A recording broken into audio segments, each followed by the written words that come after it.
Надпревар што беше решен по изведување на пенали со резервниот голман Крул кој што влезе само 60 секунди пред истекот на второто продолжение, меѓутоа имаше веројатно и своја тактика и приоѓаше на фудбалерите на Коста Рика. Интересно, нешто им се обраќаше, очигледно да ги деконцентрира и успеа два од нив да прочита и да одбрани.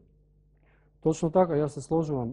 Еден тежок надпревар, можеби Холандија го понесе епитетот дека во овој надпревар треба да биде како фаворит или да дојде во некоја предност.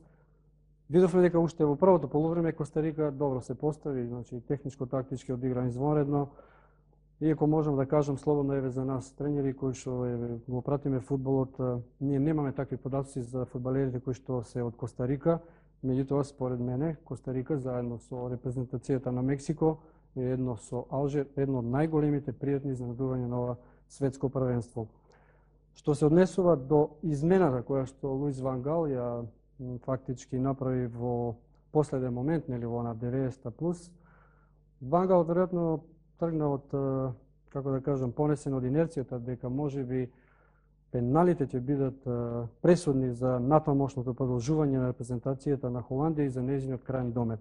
Специјалист, да кажам, и по она што од интернет можеме да го проследиме за пенали кои што се подготвува можеби специјално за овој надпревар со некоја своја прогноза, е точно резервниот голман кој што видовме, јас не знам само дали е дозволено според правилата на ФИФА да еден голман во текот на изведувањето на некој начин го оневозможи противничкиот играч или фудбалер да тој може слободно да ја намести топката, да се концентрира во подавањето на судискиот знак да го изведе ударот. Сакам да кажам дека тоа е еден голем психолошки момент, оптеретување за сите фудбалери. Особено што претходно трчале 120 минути. Точно така, податокот дека 9 или 10 километри ги провеле со еден час на активност, нели оптеретување, е големо психолошко и физичко оптеретување, меѓутоа ќе се потсетаме со една, така да кажам, меморија 20 години назад на нашиот жива легенда, нели, на македонскиот, на југословенскиот, на европскиот и светскиот фудбал Дарко Панчев, кога тој ја наместе топката, многу пати кога студира во Белград на тренерската школа, ме прашуваа колеги дали со Дарко Панчев сте имале прилики да разговарате и што помислил. Не ги читале, нели, изјавите на Дарко, едноставно кажа: ја наместив топката со целосна концентрација, се повлеков неколку чекори назад, битно ми беше да го погодам само голот.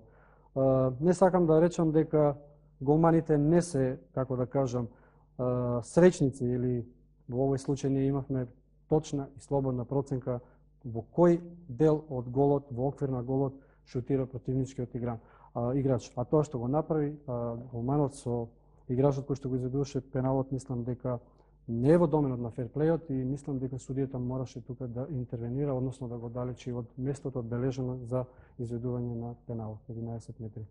Ги споменавме голманите. Ќе одиме сега со една пауза во поглед на она што го правиме ние во студиото и ќе му возможиме на колегата Зоран Видовски, кој пред неколку часа го сними прилогот со еден од нашите најдобри голмани, Јане Николовски, поранешниот долгогодишен репрезентативен чувар на мрежата на македонската репрезентација. Инаку, само да напоменеме дека на ова светско првенство ќе се согласиме, веројатно Тим Хауард имаше блескаво издание против Германија. Точно така, тој е еден од врвните голмани во премиер лигата.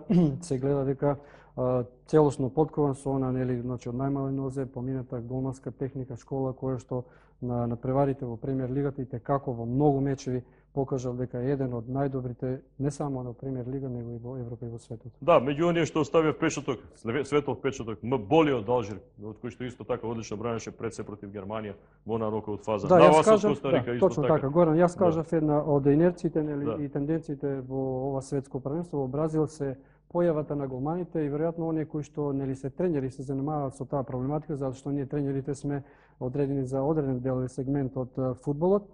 Со голманите работат луѓе кои што, да речеме сега конкретно во Русија, имав една шанса да поразговарам, значи школата на ЦСКА или на Спартак, специјалисти, они ги викаат вратари.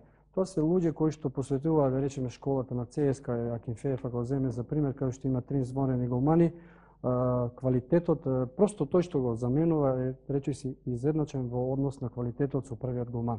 Ова светско првенство ни потврди уште еднаш дека се работи за генерација на голмани, значи фудбалери кои што поседуваат изворени психофизички способности и впрочем на секој надпревар дадоа голема помош и максимум во остварувањето на тактичките замисли на нивните селектори.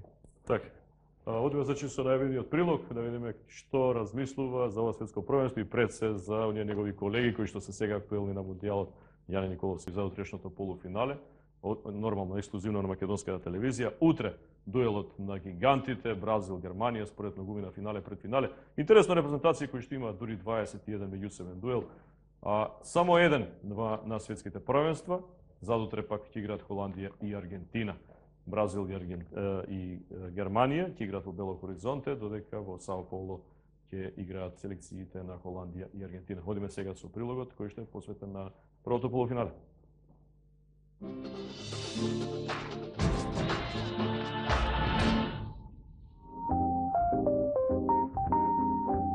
Иако двете се најуспешни репрезентации на мундијалите, во 21-от меѓусебен надпревар Бразил и Германија само еднаш играат на светските шампионати и тоа во финалето во 2002 во Јокохама.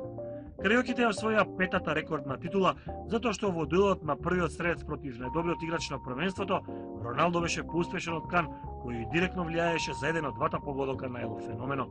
Луис Назарио де Лима со погодоците во 67-та и во 79-та минута собра 15 гола на светските првенства и са еден го надмина до тогаш највредното постигнување на германецот Герт Милер.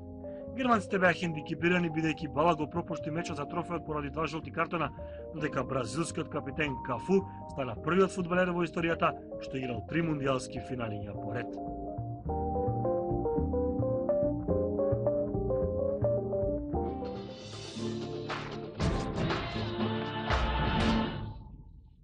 Бразил, Германија, две од трите најуспешни нации во историјата на фудбалот по многу параметри. Бразил и Германија, петкратниот шампион кој што ова ќе му биде 11-ти пат меѓу четирите најдобри, 8-ми пат од како е форматот со полуфинале. Германците пак 13 пати се меѓу најдобрите 4, а 11-то полуфинале ќе играат за да влезат во големата финале. Панов? Па, очекувањата, јас пак ќе го кажам моето мислење дека репрезентацијата на Германија според мене е фаворит за освојување на ово светско првенство. Иако реков како репрезентација, значи од мали нозе го сакам и го обожавам овој фудбал кој што го презентира репрезентацијата на Бразил. Значи независно ако направиме една анализа наназад од неколку светски првенства, во овој состав преполнет со светски звезди од типот на Халк, Неймар и останатите, сепак Бразил нема еден таков носител на играта. Нема лидер. Нема лидер, како што беше тоа да речеме еден Роналдо, кој што знаеше буквално од самиот центар на фудбалското игралиште да тргне и во една индивидуална акција да го реши мечот со еден потег или еден потег на еден магичен Роналдињо или ако сакате една генерација која што поназад Бебето, Ривалдо. Така да ќе видиме, јас мислам според мене дека тоа ќе биде еден изворен тактички надпревар во кој што можеби нијанси или мали грешки на некои од играчите кои што се пред се во одбраната или онаму каде што е фактички централниот дел каде што се прави она структура на игра, каде што се греши нели, каде што може да се направи брз или еден контранапад да го одлучи надпреварот. Сепак мој тип или фаворит за ова светско првенство е репрезентацијата на Германија, се надевам во едно финале со Аргентина. Само да се подсетиме како овие две репрезентации дојда до ово полуфинале, значи Бразил преку Хрватска 3-1 против Мексико без голови, против Камерун победа 4-1, против Чиле едва на пенали, 3-2 беше 1-1 во регуларниот тек, а против Колумбија 2-1. Одиме сега со резултатите на репрезентацијата на Германија. Тие исто така не беа кој знае колку брилијантни во групата, иако почнаа со оној резултат 4-0 против селекцијата на Португалија, потоа 2-2 против Гана, 1-0 против Соединените Американски држави, го обезбедија првото место, 2-1 против Алжир по продолжението и 1-0 против Франција со оној погодок во раната фаза, меѓутоа како стојат работите играат се позрело и позрело. Одиме сега со најава на второто полуфинале, кој што ќе биде дуел меѓу селекциите на Холандија и Аргентина.